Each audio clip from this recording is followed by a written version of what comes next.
Capítulo 1. La ilusión de la paz y el tsunami telefónico. Habían transcurrido 3 semanas desde que el vídeo. He intentado grabar mi primer vídeo para YouTube y este ha sido el resultado. Sale mal. Catapultó a Manolo de un anonimato gris y ofimático a una microcelebridad de nicho. Su canal, El Pringao Digital, había acumulado la asombrosa cifra de 50.000 suscriptores. 50.000 almas que, por alguna razón retorcida, disfrutaban viendo a un hombre fracasar estrepitosamente en su interacción con el mundo moderno. Los comentarios eran una mezcla de compasión, burla y una extraña camaradería. «Eres nuestro rey, Manolo», escribió un usuario. «Ver tus vídeos hace que mi propia vida de mierda parezca un paseo por el parque. Gracias». Manolo se había convertido, sin quererlo, en el santo patrón de los desdichados. Y, por primera vez en mucho tiempo, se sentía bien. No eufórico, no millonario, pero bien. Tenía un propósito, por absurdo que fuera. Había encontrado una forma de monetizar su propia desgracia, una especie de alquimia existencial que transformaba el plomo de sus calamidades en el oro de los ingresos por publicidad de YouTube. Aquel miércoles por la mañana, la vida parecía casi normal. El sol se filtraba por las persianas de su salón, iluminando las motas de polvo que danzaban en el aire como pequeñas hadas de la mugre.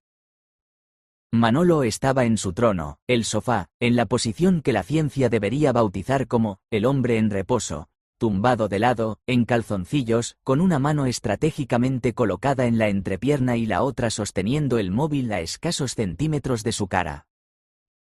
Se estaba rascando los huevos, literal y figuradamente. No había informes que imprimir, ni tablas dinámicas que cuadrar. Solo él, su conexión Wi-Fi y un vasto océano de contenido inútil en Internet. Estaba inmerso en un vídeo de fails, de bodas rusas, un género que le proporcionaba una profunda satisfacción espiritual, cuando su paz fue profanada por el primer presagio del caos que se avecinaba, el timbre de su teléfono. No era el tono de llamada de un contacto conocido. Era la musiquilla genérica y estridente que su móvil asignaba a los números desconocidos, una melodía que Manolo asociaba con el dolor, el sufrimiento y las ofertas de fibra óptica. Miró la pantalla. Número oculto. Mala señal. Con la pereza de un oso perezoso despertando de una siesta de 3 días, descolgó. ¿Sí? Good morning, sir. My name is John from the Technical Department of Microsoft, dijo una voz con un acento indio tan denso que parecía que hablaba desde el fondo de una olla de curry. We are calling you because we have detected a very dangerous virus in your computer. Manolo suspiró. El timo del soporte técnico de Microsoft. Un clásico. Ah, ¿sí? ¿Un virus? ¡Qué miedo! ¿Y cómo se llama el virus? It is a very dangerous virus, sir. It is called the Computer Ender Virus. El virus acaba ordenadores. Suena fatal. ¿Y qué hace? ¿Me formatea el disco duro y me roba las fotos de la comunión? Yes, sir. Exactly. And it will steal your credit card and buy many ugly shoes online. ¿Zapatos feos? Eso es de ser malvado. Vale, John, ¿y qué tengo que hacer para librarme de ese malnacido? You must give me remote access to your computer immediately, sir. And your credit card number, just for verification purposes. Claro, claro. Te doy mi número de tarjeta ahora mismo. Es el 1, 2, 3, 4, vete a tomar por el culo, 5, 6, 7. ¿Lo tienes? Colgó. Se sentía vagamente orgulloso de su pequeña victoria. Pero la paz duró poco. El teléfono volvió a sonar. Otro número desconocido, esta vez de España. Dígame. Hola. ¿Es usted el titular de la línea? Preguntó una voz femenina, irritantemente alegre. Le llamo de Aquapura Celestial, la empresa que le trae el agua de los manantiales del Himalaya directamente a su grifo. Yo bebo agua del grifo de toda la vida, respondió Manolo. Y por el sabor, diría que viene de los manantiales de la depuradora de mi barrio. Pero nuestra agua es diferente. Está ionizada con energía cuántica y filtrada a través de cristales de cuarzo bendecidos por monjes tibetanos. Beber nuestra agua no solo le hidrata, sino que alinea sus chakras y le hace más atractivo para el sexo opuesto. Mire, señorita, si quisiera alinear mis chakras, me haría el pino puente. Y para ser más atractivo, ya me afeito una vez al mes. No me interesa, gracias. Colgó de nuevo. El teléfono volvió a sonar de inmediato. Un número de Madrid. ¿Qué? Ladró Manolo al descolgar. ¿Manuel García? Dijo una voz grave y solemne. Le llamamos del Centro de Investigaciones Sociológicas. Estamos realizando una encuesta de vital importancia para el futuro de la nación. Solo le robaremos un minuto. No tengo un minuto. Tengo una vida muy ocupada de rascarme los huevos. Es sobre la tortilla de patatas, insistió la voz. La pregunta es, ¿con o sin cebolla? Su respuesta podría cambiar el curso de la historia culinaria de este país. Manolo se quedó en silencio. Aquella era una pregunta seria. Con cebolla, respondió, tras una larga deliberación. Siempre con cebolla. La tortilla sin cebolla es como un jardín sin flores, como un youtuber sin polémicas. Es una estafa. Gracias por su contribución a la democracia. Que tenga un buen día. Aquella llamada, extrañamente, le había dejado buen sabor de boca. Se sentía como un ciudadano responsable. Pero la tregua fue breve. El teléfono sonó una cuarta vez. Era su madre. Manolito, cariño, ¿estás bien? Hola, mamá. Sí, estoy bien. ¿Por qué? Es que he visto tu último vídeo. El del día que robasteis el autobús. Hijo mío, qué susto. ¿Estás seguro de que no te vas a meter en un lío? Esa amiga tuya, Diana, parece una delincuente. Y la otra, la del coche amarillo, está loca. Y tu hermana me ha dicho que el vídeo tiene casi 1 millón de visitas. ¿Te vas a hacer famoso? Porque si te haces famoso, tienes que tener cuidado con las drogas y las mujeres de mala vida. Y tienes que comerte toda la verdura. Manolo pasó los siguientes 10 minutos tranquilizando a su madre, asegurándole que no era un criminal, que sus amigas eran buenas chicas, a su manera, y que sí, se comería la verdura. Cuando colgó, se sentía mentalmente agotado. Miró a Jorge. El perro, que había estado observando el maratón telefónico con interés, decidió que era su momento de brillar. Cogió uno de los cojines del sofá, uno de los pocos que había sobrevivido al ataque del jabalí, y empezó a mordisquearlo con saña, arrancando pequeños trozos de espuma que se esparcían por la alfombra como una nevada tóxica. Jorge, no. Deja el cojín. Le riñó Manolo. El perro le ignoró. Continuó con su labor de destrucción, gruñendo de placer. Manolo se levantó para quitarle el cojín. Jorge interpretó esto como un juego, él, pilla el cojín, y empezó a correr por el salón con el trofeo en la boca, esquivando los muebles con una agilidad que desmentía su torpeza habitual. La persecución duró un par de minutos, hasta que Manolo, resoplando, consiguió acorralarlo y arrebatarle los restos del cojín.